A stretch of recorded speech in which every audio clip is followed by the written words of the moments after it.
आखिर क्यों साल 1903 में उड़ीसा के कोणार्क मंदिर के मुख्य दरवाजे को रेत और बालू से पूरी तरह से ढककर अचानक बंद कर दिया गया? आखिर क्यों 118 साल से बंद है कोणार्क सूर्य मंदिर का ये रहस्यमय दरवाजा? ऐसा मंदिर है जो सैकड़ों सालों से रेत में दफन था, और क्यों इस मंदिर के ऊपर 52 टन का चुंबक लगाया गया? आखिर क्यों इस मंदिर को बनाते वक्त अधूरा छोड़ दिया गया? क्या यह मंदिर शापित है? आखिर इस मंदिर को बनाने वाले कारीगरों ने आत्महत्या क्यों कर ली? क्या इस मंदिर में रात के वक्त नर्तकियों की नाचने की आवाजें आती है? ऐसे कई रहस्य है इस मंदिर के बारे में, जिसे अगर आप सुनेंगे तो आपके होश उड़ जाएंगे। दोस्तों, आज हम बात करेंगे कोणार्क सूर्य मंदिर के उन रहस्यों के बारे में जिसे भारत सरकार भी सबसे छिपाती है। तो चलिए इस वीडियो को शुरू करते हैं। कोणार्क सूर्य मंदिर, ये मंदिर भगवान सूर्य को समर्पित है। इस मंदिर की भव्यता के कारण ही ये देश की सबसे बड़े 10 मंदिरों में गिना जाता है। कोणार्क का सूर्य मंदिर उड़ीसा राज्य की पुरी शहर से लगभग नीले जल से लबरेज चंद्रभागा नदी के तट पर स्थित है। इस मंदिर को पूरी तरीके से सूर्य भगवान को समर्पित किया गया है। इस मंदिर की रचना इस प्रकार की गई है जैसे एक रथ में 12 विशाल पहिए लगाए गए हो और इस रथ को 7 ताकतवर बड़े घोड़े खींच रहे हो, और इस रथ पर सूर्य देव को विराजमान दिखाया गया है। यहाँ मंदिर से आप सीधे सूर्य भगवान के दर्शन कर सकते हैं। मंदिर के शिखर से उगते और ढलते सूर्य को पूर्ण रूप से देखा जा सकता है। जब सूर्य निकलता है तो मंदिर से यह नजारा बेहद ही खूबसूरत दिखता है। ऐसा लगता है जैसे सूरज की निकली लालिमा ने पूरे मंदिर में लाल नारंगी रंग बिखेर दिया हो। वही मंदिर के आधार को सुंदरता प्रदान करते 12 चक्र साल के 12 महीने को परिभाषित करते हैं, और हर चक्र दिन के 8 पहरों को दर्शाते हैं।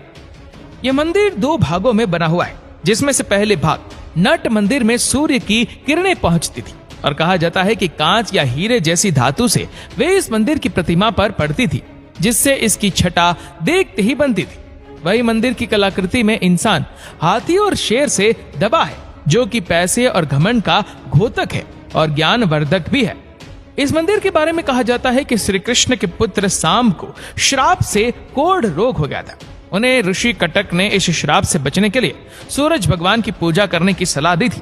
सांब ने मित्रवन में चंद्रभागा नदी के सागर संगम पर कोणार्क में 12 वर्षों तक तपस्या की और सूर्य देव को प्रसन्न किया। सूर्य देव जो सभी रोगों के नाशक थे, इनके रोग का भी अंत कर दिया, जिसके बाद सांब ने सूर्य भगवान का एक मंदिर निर्माण करने का निश्चय किया। अपने रोग नाश के उपरांत चंद्रभागा नदी में स्नान करते हुए उन्हें सूर्यदेव की मूर्ति मिली।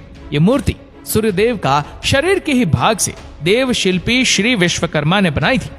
सांब ने अपने बनवाए मित्र वन में एक मंदिर में इस मूर्ति को स्थापित किया, और तब से यह स्थान पवित्र माने जाने लगा। कोणार्क के बारे में ये भी कहा जाता है कि यहाँ आज भी नर्तकियों की आत्माएं आती है।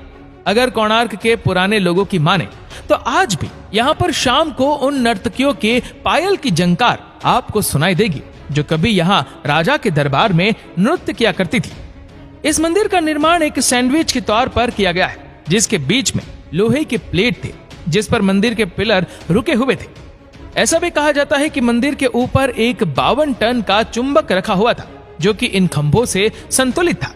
इसी के चलते भगवान सूर्य की जो प्रतिमा थी वो हवा में तैरती हुई रहती थी, जिसे देखकर हर कोई हैरत में पड़ जाता था। कहा जाता है कि इस चुंबक को विदेशी आक्रमणकारियों ने तोड़ दिया था। ऐसा भी कहा जाता है कि मंदिर के ऊपर रखे चुंबक के चलते समुद्र से गुजरने वाले नाव, जो कि लोहे के बने होते थे, इस चुंबकीय क्षेत्र के चलते क्षतिग्रस्त हो जाती थी। इस कारण अपनी नाव को बचाने हेतु नाविक इस पत्थर को निकाल कर ले गए। ये पत्थर एक केंद्र शिला का कार्य कर रहा था, जिससे मंदिर की दीवारों के सभी पत्थर संतुलन में थे। इसके हटने के कारण मंदिर की दीवार को संतुलन खो गया और परिणाम स्वरूप वो गिर पड़े।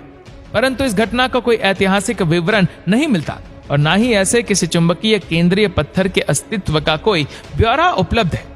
सन 1568 में उड़ीसा में मुस्लिमों का आतंक नियंत्रण में हो चुका था, परंतु इसके बाद भी हिंदू मंदिरों को तोड़ने के निरंतर प्रयास होते रहते थे।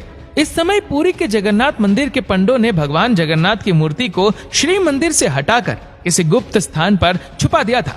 इसी प्रकार कोणार्क के सूर्य मंदिर के पंडों ने प्रधान देवता की मूर्ति को हटाकर वर्षों तक रेत में दबाकर छिपाए रखा।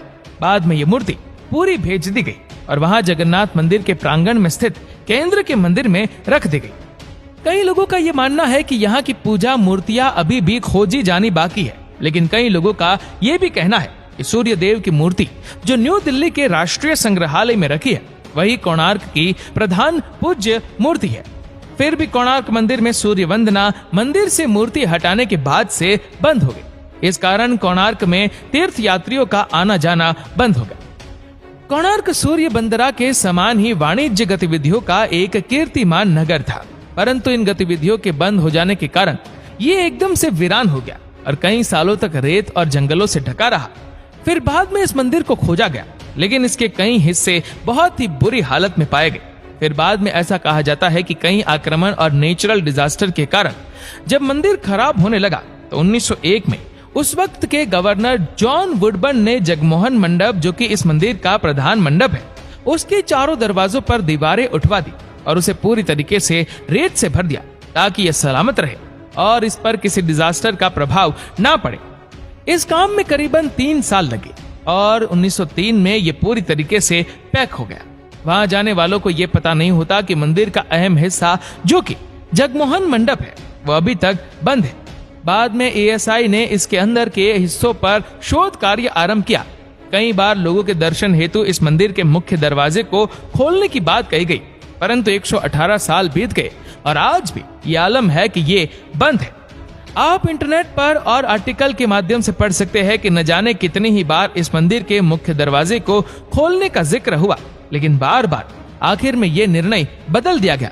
क्या सच में इस मंदिर को प्राकृतिक आपदा के बचाव के कारण ही बंद किया गया है या कोई और वजह थी इसको बंद करने की? ये सारे सवालों से पर्दा तभी उठ सकेगा जब ये दरवाजा खुलेगा।